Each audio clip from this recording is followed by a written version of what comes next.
Hi guys. This is just part 2 of my testimony. If you haven't seen part 1, it's kind of lengthy. You can go and look back of my save. For those of you who don't know, my name is Nalisha Mills. I got saved. I got saved, met the love of my life, engaged, married, and pregnant all in the same year. And I'm just sharing my testimony with y'all. And this is part 2. So the last part that I left off was how I got radically saved in my grandmother's bathroom. After I got radically saved, I was very depressed. And how many of us know sometimes, like when you get saved, right, you really realize how hurt you are. Like I knew that I was hurt and I knew I was messed up and I knew that I was coping and all of these things, but I didn't know how bad it was. I got saved and I had a place with a friend of mine. It was supposed to be a friend of mine, and I ended up moving everything into my grandmother's house. And I remember taking a duffel bag, buying a one-way ticket to DC to go stay with my cousin. But she's more like a big sister to me, and she is one of the reasons why. She's one of the reasons why I'm saved. God really used her. Ooh, y'all. Try not to cry. Those you don't know, I'm a crybaby. And even before then, part of my testimony is that I would not cry before I got saved. I was always taught, crying shows the signs of weakness. You cry, you gonna go in the bathroom and cry where nobody could see you. And when I got saved, one of the things that God told me was that you're free and you can cry. So now every little thing made me cry. Happy tears, sad tears, angry tears, you name it. Movies, my kids doing something for the first time, my husband being nice, like, my husband just being my husband looking at me a certain type of way makes me cry. I'm emotional. But yes, but yeah, I bought a one-way ticket to DC. My life was in shambles and I didn't really want to live. I knew I had just got saved, but I was just like, I did not know how to cope with all of the pain, all of the hurt. Me and my mom, I love her dearly, but my grandparents raised me, so I didn't realize it until I started therapy, that, and not even that, years afterwards, really, it took, honestly, until my grandmother passed for me, the Lord to show me that I looked at my grandparents like my parents. So when my grandfather passed, I didn't just look at that like my grandfather. I looked at that like my dad died. When my grandma passed, I did not look at that like my grandma passed. I looked at that like that was my mama, because those are the people that raised me. And those are the people that really instilled core values and morals. I love my mom, but my mom had me at 16, and I look just like my dad. And because I look just like my dad, she took out a lot of her hurt and pain that he caused her on me. Because, yeah, I know she was young, and I know she meant well. But, yeah. So, I just wanted to up and move to DC, Washington, D.C., and I was up there for maybe 2-3 weeks. And I remember just, y'all, when I went up there, I was drinking almost every day. I was crying. I would wait again, until I went to the bathroom, like I was like, didn't feel all the way free, like, y'all, like, I would just drink and cry. Like, I would drink and cry because I was just like, this is not my life. And I remember just telling my cousin Butter, like, I'm going to just, I'm going to just live with you. Like, I'm going to just live here with you. And this, that, and the third. Like, I'm not talking to my mom. I'm not talking to my dad. My grandpa at the time had passed. My grandmother was still living. And she was still coping with my grandfather passing. This was 2016. My grandfather passed in 2014. And my grandmother, we're in 2025 now. My grandmother passed, it's been a year now. She passed in December of 2023. Wow, it don't seem like that long. But I remember finally my cousin having to sit down with me. It was after my cousin Ashley's wedding, y'all. I just was so their vows, the wedding, the scenery, being surrounded by family, just feeling the love. Like, it was just really life-changing for me. And I just remember feeling like, this is the love that I believe in. Like, I've always believed in it.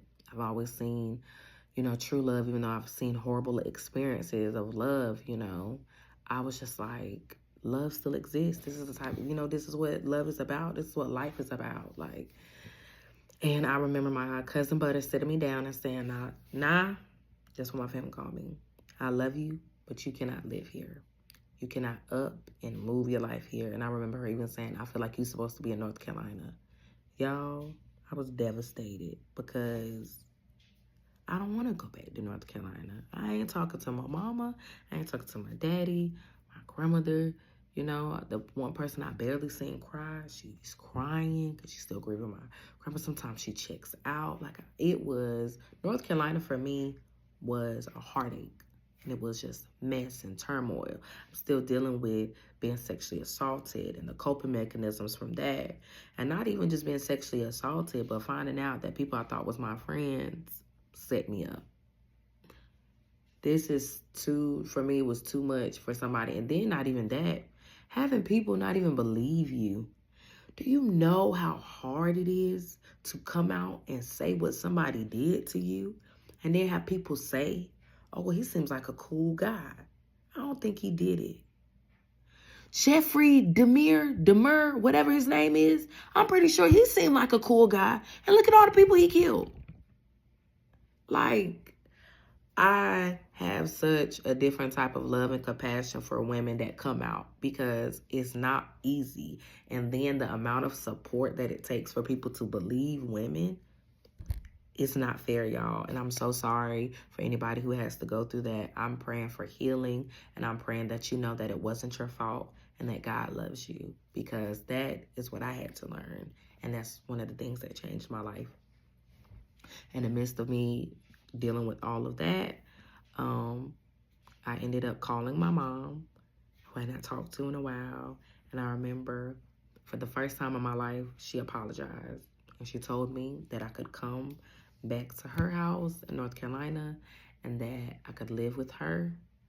And she'll help me get a job, because I had quit all 3 of my jobs because I was going to start fresh. And that, that I was always, free to come back. I remember Boohoo crying and bawling.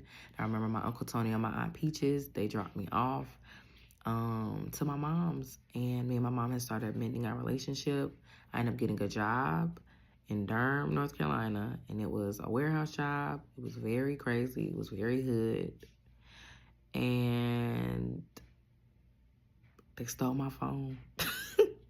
They stole my phone. And I remember that was my last straw. It was a lot of unorganization in the company.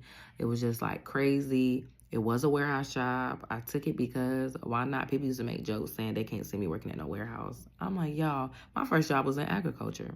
I worked in the dirt. And I absolutely loved it. Like, I love gardening and farming. So I was like, people, just because I like to keep my hair done and dress nice doesn't mean I can't get my hands dirty. Like, what?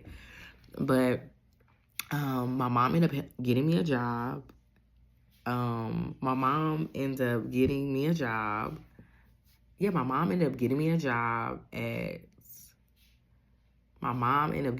at where she was working. My mom had been at this job before she got that job. She had been at her company for a long time. And something happened. She ended up getting a warehouse job that she liked.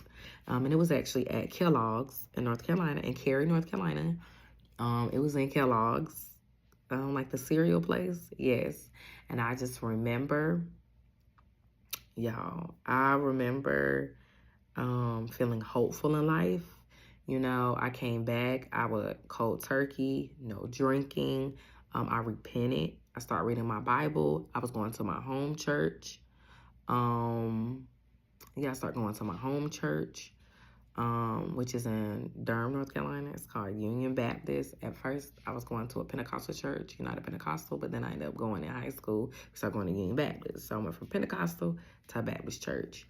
And I started taking my walk with the Lord serious, and I had made a promise to God.